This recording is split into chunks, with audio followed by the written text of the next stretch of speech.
itu di pasal 284 pembinaan yang lama loh, ya. Yang baru saya nggak tahu pasalnya, tapi jelas tadi dia soal Cina nih. Memang kalau dulu itu kan ya, mesti yang salah satu berpasangan punya status sebagai dia udah pernah menikah, yang menikah lah, gitu loh. Nah ini udah masuk nih, Sudah. Ya nanti diedit aja. Nah,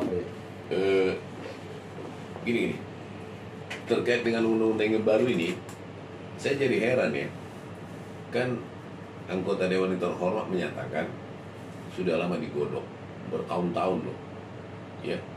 Tapi tiba-tiba disahkan begini, banyak protes, banyak unjuk rasa, banyak menolak dan seterusnya. Saya jadi bingung, ya.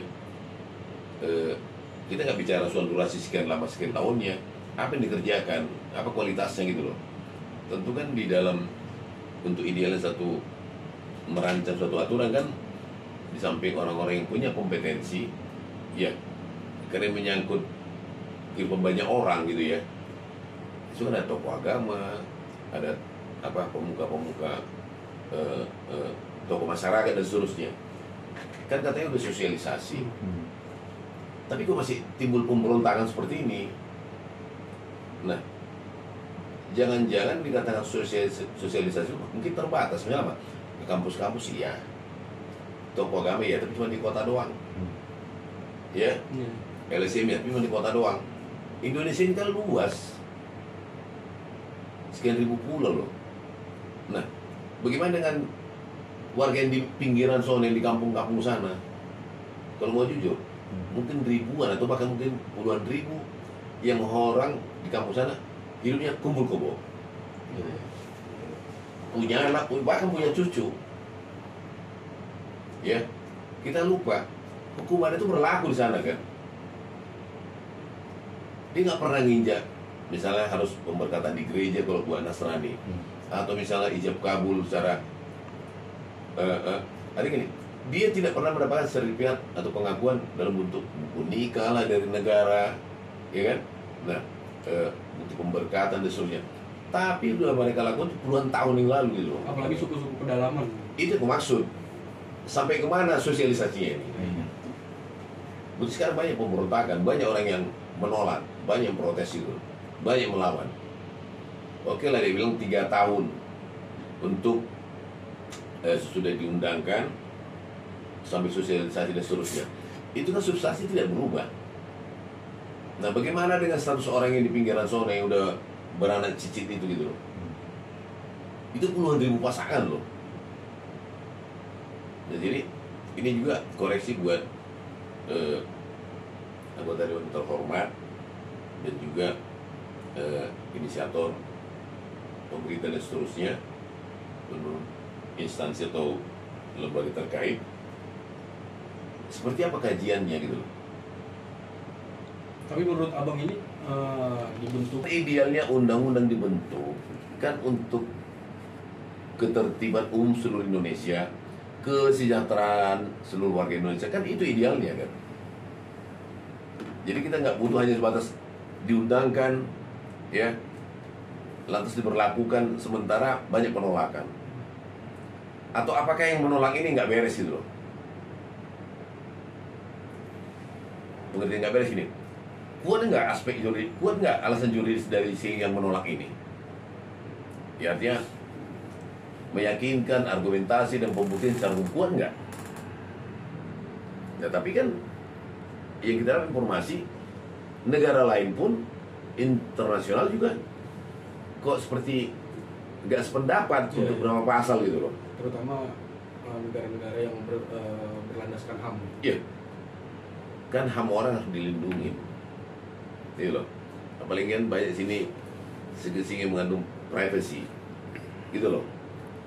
Nah, jadi yang kita dengar belakangan ini banyak yang orientasinya ke Bali dan seterusnya, Australia lah apalah gitu, satu Amerika dan seterusnya. Nah,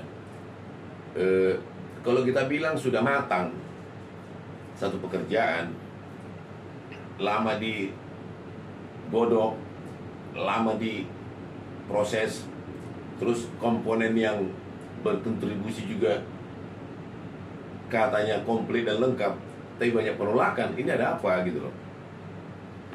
Nah, kalau mau konkretnya, coba tanya di kampung sana, ada nggak ribuan orang yang hidup satu rumah, berarti kumpul kebo, punya anak, punya istri, dan tidak terganggu selama ini?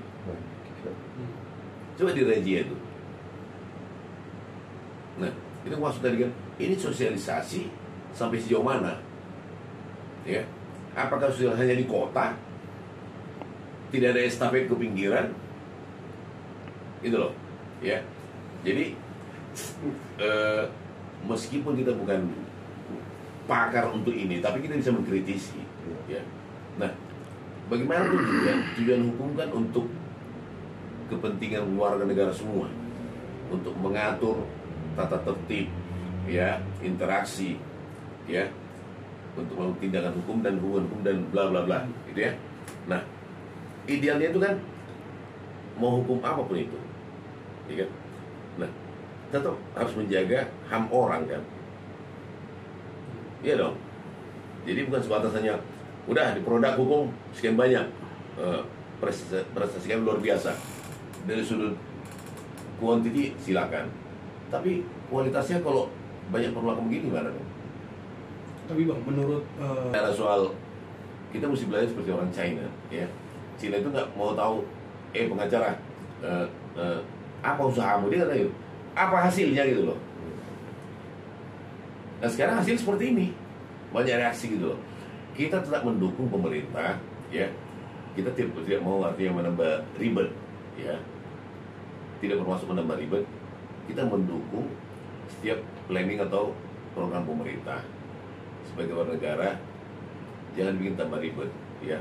Bagaimana kita bisa mencari jalan keluar dan membuat lebih tertib, lebih nyaman lah. Tapi kalau begini banyak penolakan. Nah, tadi Anda bilang sudah sosialisasi ke luar negeri via apa terserah lah, mau ke media itu. Tapi kan ini fakta kan, itulah reaksi atau respon dari negara yang di luar itu. Terus gimana? Itu keluar, yang ke dalam, di dalam negara sendiri. Ini fakta udah bilang kan, ribuan orang yang mungkin puluhan ribu pasangan, bahkan sudah tua yang meninggal karena faktor usia. Di pinggiran sono, di kampung-kampung sana, ya kan, nggak punya buku nikah. Boleh cek itu. Udah punya anak cucu loh. Betul. tapi menurut Abang ini masih maksudnya sudah paten kah atau masih bisa direvisi? Semua undang-undang bisa dikoreksi, semua undang-undang bisa direvisi, semua undang-undang bisa di JR kan, JR itu judicial review ya, bisa. Maksud kita adalah gini, bagaimana upaya meminimasi risiko sebenarnya dari jauh-jauh hari. Kan banyak juga putusan pengadilan, ini analogisnya, dia penggugat atau tergugat terserah, ya, dalam perkara perdata atau pidana, nggak puas banding, nggak segampang itu. Iya. Itu nggak punya nurani. Ya, kita mau majelis atau amtanah pejabat negara yang punya nurani gitu loh. Jadi bukan sebatas udah selesai kok, udah tanda tangan, udah diundangkan, nggak cukup. Jadi Dewan Perwakilan Rakyat dan rakyat menyebut mereka itu yang mulia kan. Itu predikat luar biasa, predikat itu nggak sembarangan, harus dipertanggungjawabkan predikat itu. Ya, Bang, Maksud saya begini, semua undang-undang ini barang putusan kan, putusan pengadilan pun ada upaya hukum kalau tidak puas. Di PN dia kalah, banding ke PT. Di PT kalah, dia kasasi. Kalah di kasasi masih bisa PK. Nah persoalannya, konsideran satu pertimbangan putusan ini tebal nggak nuraninya. Nah, memang tidak bisa kita memuaskan isi semua otak orang, jujur aja, nggak mungkin bisa kita puaskan. Tapi minimal dibaca orang, oh, ini pertimbangan sudah matang kok. Komposisi yang kontributor juga udah komplit kok. Sosialisasi juga jalan sampai kemana-mana. Nah, kalau sudah maksimal dilihat orang, ya kan, kalau masih ada yang kontra, itu mungkin minim. Jangan bilang kita ini seperti nggak dukung pemerintah, ini sangat mendukung supaya negara lebih tertib, lebih maju, lebih modern, lebih sukses gitu loh. Banyak investor datang, negara tambah melaju ekonomi kita. Kita sangat setuju tuh. Nah, ini sekarang kan yang masuk dari luar negeri gitu loh, responnya. Kecuali itu mungkin abal-abal, tidak berkualitas, atau karena disuruh orang gitu loh. Jauh aja keluar, supaya yang dari luar tuh diam gitu loh. Mungkin perorangan atau LSM yang cuma cuap-cuap disewa, ya kan? Ya dipatahkanlah dengan argumentasi juridis yang memang ini terbaik. Alasannya bla bla, besok pointer semua. Tapi kalau misalnya udah G atau government atau negara, perwakilan negara luar yang memberikan respon, itu udah lain ceritanya. Bukan perorangan, bukan LSM gitu loh. Dari luarnya udah Ya, berarti pemerintahnya kan ada apa gitu loh. Jadi memang di situ kulihat banyak penambahan poin ya, yang kumpul-kumpul juga kena, itu. Yes. Nah, bukan kita mendukung kumpul-kumpul, tidak, kita pun anti. Ini bukan mungkin soal cara gitu ya, bagaimana cara memperbaiki ini, ya. Nah itu bilang tadi, seperti apa sosialisasinya ini, ya. Jadi sebagai praktisi, aku jadi memprediksi, mengestimasi selesai 3 tahun nanti MK itu bakal banyak menerima JR, judicial review. Nah, bukan tidak boleh orang men-JR kan, tapi kalau pertimbangannya matang, mayoritas memahaminya, itu kan berarti kan meminimasi risiko, meminimasi pekerjaan MK gitu loh. Jadi katanya 3 tahun toh, kita lihatlah, ya. Mudah-mudahan dengan 3 tahun ini yang tadinya pelanggaran hukum itu bisa recovery, meninggalkan kebiasaan buruk supaya taat aturan. Nanti kita lihat gitu loh. Oke Bang, terakhir sebagai pakar hukum gitu, ada nggak saran-saran untuk RKUHP yang perlu itu, terutama untuk sang inisiator gitu? Kalau yang saya tangkap ini, itu ada tengah waktu 3 tahun. Ini pekerjaan, harus bekerja keras pemerintah, ya, pemerintah dalam kata luas, supaya apa-apa yang dilanggar selama ini, ya, bisa diperbaiki, supaya warga taat aturan yang baru ini, ya. Ini pembinaan loh, berarti ada upaya paksa, ya.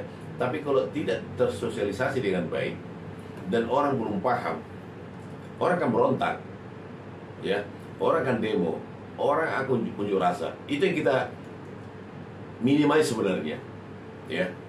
Jadi kita tidak mau ada produk undang-undang lantas ada reaksi kontra dan seterusnya, jadi berdampak kemana-mana, jadi luas kerugian sosialnya. Kita nggak mau, gitu loh. Oke? Oke. Siap. Thank you Bang. Thank you, Pak.